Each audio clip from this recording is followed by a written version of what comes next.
Hello, very good morning. मेरा नाम राखी है और आज हम स्टार्ट करने जा रहे हैं part number 6 of the chapter organic chemistry some basic principles and techniques. हम पढ़ रहे हैं हाइड्रोकार्बन्स को। हम जानते हैं कि हाइड्रोकार्बन्स अर्थ पे इस वर्ल्ड में वाइड रेंज में मौजूद हैं और इनके नाम को याद करना कोई आसान काम नहीं है।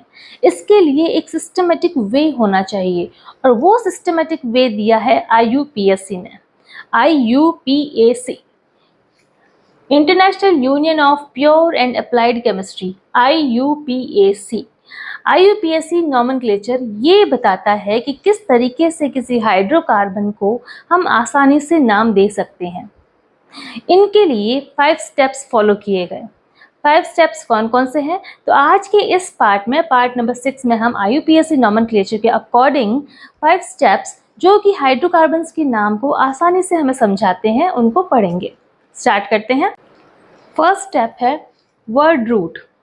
वर्ड रूट सेकंड स्टेप है प्राइमरी सफिक्स, थर्ड स्टेप है सेकेंडरी सफिक्स, फोर्थ स्टेप है प्राइमरी प्रीफिक्स और फिफ्थ स्टेप है सेकेंडरी प्रीफिक्स। ये 5 पार्ट्स हैं या 5 स्टेप्स हैं जिसके द्वारा हम किसी भी हाइड्रोकार्बन के नाम को आसानी से समझ सकते हैं, आसानी से किसी भी हाइड्रोकार्बन के नाम को दे सकते हैं। तो स्टार्ट करते हैं। सबसे पहले वर्ड रूट। वर्ड रूट एक सेंट्रल पार्ट है। सेंट्रल पार्ट क्यों है? क्योंकि किसी भी हाइड्रोकार्बन में, किसी भी हाइड्रोकार्बन की चेन में कितने कार्बन्स हैं, सबसे पहले ये देखा जाता है।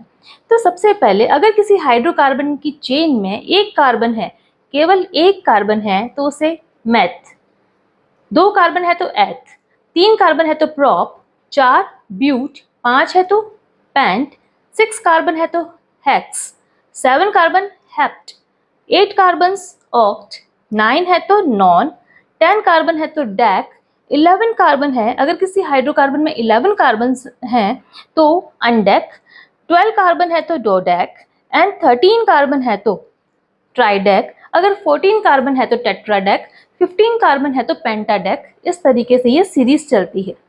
ओके, ये है सेंट्रल पार्ट। किसी भी हाइड्रोकार्बन का सेंट्रल पार्ट शो करता है ये वर्ड रूट। सेकेंड स्टेप है प्राइमरी सफिक्स। प्राइमरी सफिक्स में क्या है? It gives the idea of saturation of hydrocarbon. ये हाइड्रोकार्बन की सैचुरेशन के बारे में बताता है प्राइमरी सफिक्स।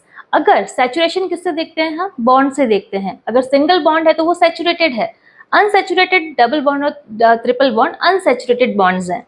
तो हम जानते हैं कि जब सैचुरेशन होगा तो बॉन्ड्स सिंगल सिंगल होंगे। अगर हाइड्रोकार्बन अनसैचुरेटेड है तो उसमें डबल बॉन्ड होगा या ट्रिपल बॉन्ड होगा या सपोज दोनों ही बॉन्ड्स हो सकते हैं।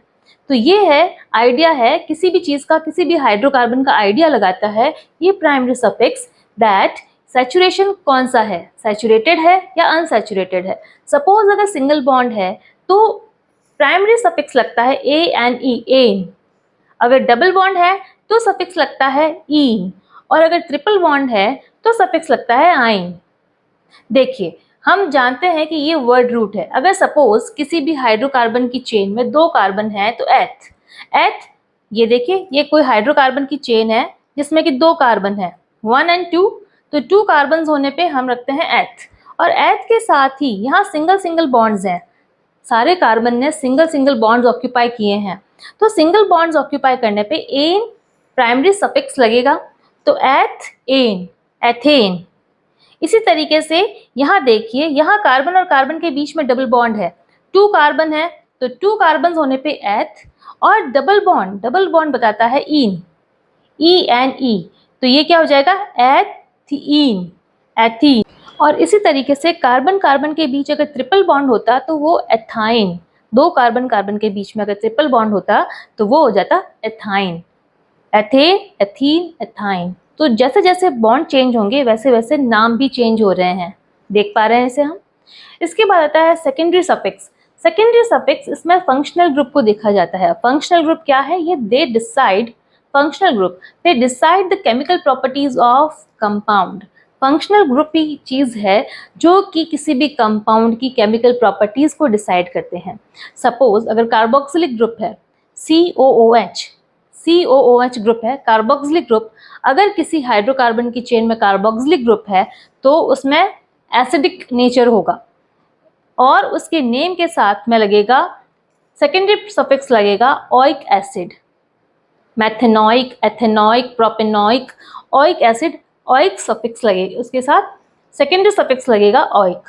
अगर किसी हाइड्रोकार्बन की चेन में CHO ग्रुप है, एल्डिहाइडिक ग्रुप है, तो उसके साथ AL, एल लगेगा, मैथेनल, एथेनल, प्रोपेनल, ब्यूटेनल, ऐसे। अगर किसी हाइड्रोकार्बन की चेन में OH ग्रुप है जो कि एल्कोहलिक ग्रुप है, तो OL, ऑल लगेगा, एथेनॉल, ब्यूटेनॉल, प्रोपेनॉल, इस तरीके से। अगर कीटोनिक ग्रुप है तो ओन लगेगा। और ये फंक्शनल ग्रुप ही डिसाइड करते हैं कि किसी भी हाइड्रोकार्बन की केमिकल प्रॉपर्टीज क्या होंगी। नेक्स्ट पार्ट में और अच्छे से खुल के पढ़ेंगे हम इनको। नेक्स्ट आता है प्राइमरी प्रीफिक्स। प्राइमरी प्रीफिक्स, इसके द्वारा साइक्लिक नेचर ऑफ हाइड्रोकार्बन का पता चलता है। अगर किसी हाइड्रोकार्बन की चेन है, अगर वो चेन ओपन चेन है, उसमें साइक्लिक प्रॉपर्टी नहीं है, तो हम इस पार्ट को स्किप कर सकते हैं।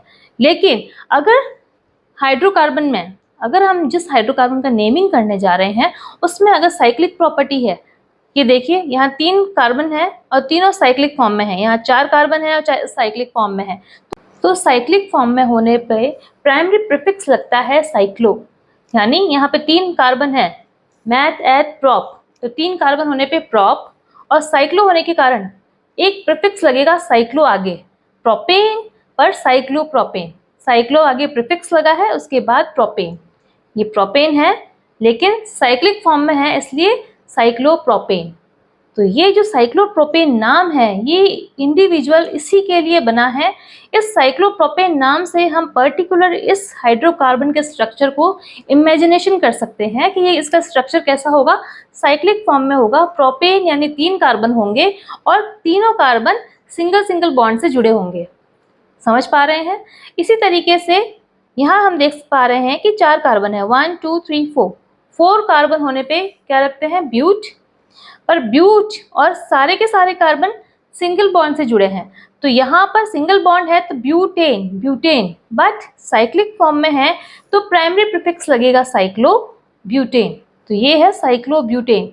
इसी तरीके से साइक्लोपेंटेन, साइक्लोहेक्सेन, साइक्लोहेप्टेन, कुछ भी हो सकता है ऐसे। इसके बाद बात करें हम सेकेंडरी प्रीफिक्स की। सेकेंडरी प्रीफिक्स एल्किल ग्रुप को शो करते हैं, ये सब्स्टिट्यूएंट्स को बताते हैं। सब्स्टिट्यूएंट्स कैसे, एल्किल ग्रुप कैसे बनते हैं, जब एल्केन में से, जैसे कि मेथेन, मेथेन में से CH4, CH4 में से एक हाइड्रोजन को रिप्लेस कर दिया जाए, बचेगा CH3, तो ये मैथिल। इसी तरीके से अगर 2 कार्बन का है एथेन, इसमें कि C2H6, अगर C2H6 में से एक हाइड्रोजन को रिमूव कर दिया जाए तो बचता है C2H5, जो कि है ethyl. Maithil, ethyl, propyl, butyl, इस तरीके से एल्किल ग्रुप बनते हैं। तो ये सेकेंडरी प्रीफिक्स जो है एल्किल ग्रुप को शो करते हैं कि किस पोजीशन पे they formed by the removing of hydrogen from alkane, alkane में से एक हाइड्रोजन को रिमूव करने के बाद ये एल्किल ग्रुप बनाए जाते हैं। इसके बाद बात करें हम, जैसे कि CH4, ये मैथिल, एथिल, प्रोपिल, ब्यूटिल दिख रहे हैं आपको, CH4 से CH3, C2H6 से C2H5, C3H8 से C3H7, तो ये है मैथिल, एथिल, प्रोपिल, ये है एल्किल ग्रुप। इसके बाद जैसे कि हाइड्रोक्सी ग्रुप जो है, हाइड्रोक्सी, ये है हाइड्रोक्सी ग्रुप, जो कि OH ग्रुप, एल्कोहलिक ग्रुप, यहाँ पे ऑल आया था सेकेंडरी सफिक्स में, लेकिन सेकेंडरी प्रीफिक्स में भी कुछ फंक्शनल ग्रुप आते हैं, जैसे कि OH है, ये हाइड्रोक्सी लगता है, जो कि सेकेंडरी प्रीफिक्स के तौर पे लगता है। हम जब एग्जांपल्स करेंगे तो और अच्छे से समझेंगे इसको। जैसे कि एल्डिहाइडिक CHO ग्रुप है तो फॉर्मल या ऑक्सो लगता है। साथ ही साथ इसमें लोकेट्स, लोकेशन का पता चलता है कि डबल बॉन्ड या ट्रिपल बॉन्ड कौन सी पोजीशन पे है। हम इस एग्जांपल से समझ सकते हैं। यहाँ पर 2 हाइड्रोकार्बन की सीरीज दे रखी है जिसमें कि 1 2 3 4, 4 कार्बन है, इसमें भी 1 2 3 4 कार्बन है, इसमें भी 1 2 3 4 कार्बन है। इसमें चेंजेस क्या है, क्या ये दोनों सेम है? ये दोनों सेम नहीं है, क्योंकि डबल बॉन्ड का डिफरेंस है। एक में double bond 1 and 2, 2 number carbon की पोजीशन पर डबल बॉन्ड है, और दूसरे में 1 नंबर कार्बन के पोजीशन पर डबल बॉन्ड है। तो डबल बॉन्ड की पोजीशन जैसे चेंज होगी तो उस अकॉर्डिंग उसका नेमिंग भी चेंज होगा। तो ये जो है locates of double bond, triple bond, functional group और सब्स्टिट्यूएंट्स पोजीशंस, ये सब्स्टिट्यूएंट्स जो है इनकी पोजीशन जो है ये सारी के सारी हमारे सेकेंडरी प्रीफिक्स में आती है। और ये जो 5 स्टेप्स हैं, ये बेस है किसी भी हाइड्रोकार्बन के नेमिंग का। तो आई विश बच्चों आपको ये पार्ट अच्छे से समझ में आया होगा। मिलते हैं नेक्स्ट पार्ट में। Thank you for watching. अगर आपको ये वीडियो अच्छा लगा है तो प्लीज़ लाइक करें, शेयर करें, सब्सक्राइब करें मेरे चैनल को। Thank you.